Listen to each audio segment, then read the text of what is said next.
22 verset 36 là, c'est un texte, c'est pasteur il me prend un peu le théologien prend le tout pour expliquer que la légitime défense est biblique évangélique, mais c'est triste, c'est vraiment triste. Car si vous appelez Luc 22, depuis le verset 30, il vient au verset 37-38, après Christ a dit monsieur, et achetons épée, et Christ, dans le contexte là, fait déclaration par rapport avec la mort et résurrection qui va arriver.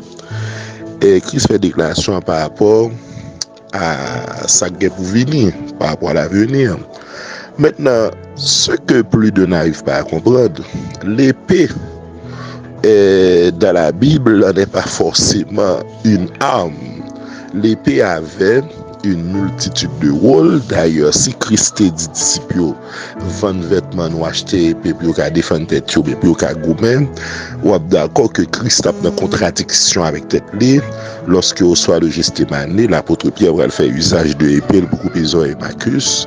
Christ pas seulement corriger sa Pierre faire, Christ pas seulement réprimander, mais Christ fait une déclaration qui prouve que la légitime défense n'est pas chrétienne, n'est pas évangélique, n'est pas biblique, n'est pas apostolique.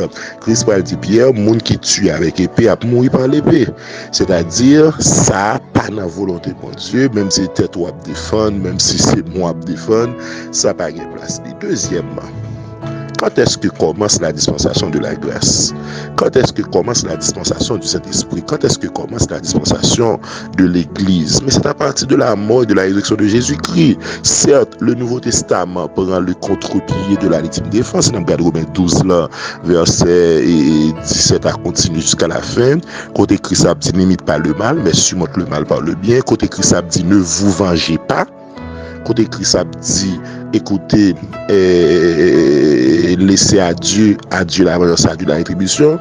Et Romains 12 là, de nous comprendre que chrétien, en aucun cas, même pour se défendre, pas qu'à faire un bagage, bon Dieu, pas d'accord.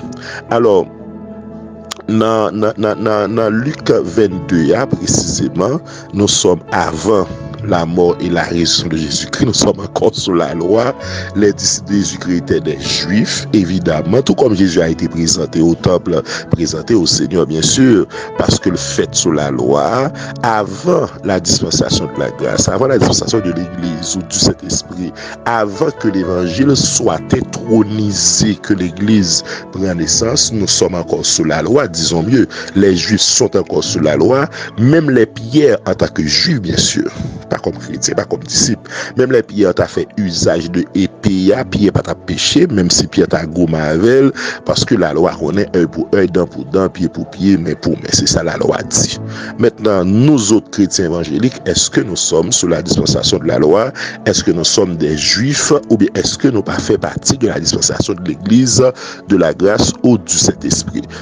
Nous dit Luc 22-36 là, épée a pas un usage guerrier seulement, pas un usage de défense légitime ou bien de combat, etc. Et puis, il y a un paquet de bails qui fait dans la culture juive. Là, mais nous dit deuxièmement, et nous sommes avant la dispensation de la grâce. La grâce commence avec, effectivement, bien sûr, pratiquement avec la mort et la résurrection de Jésus-Christ. Voilà, le temple a beaucoup déchiré.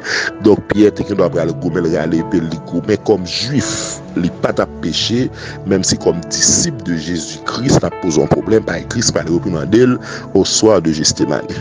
Merci à plus, frère.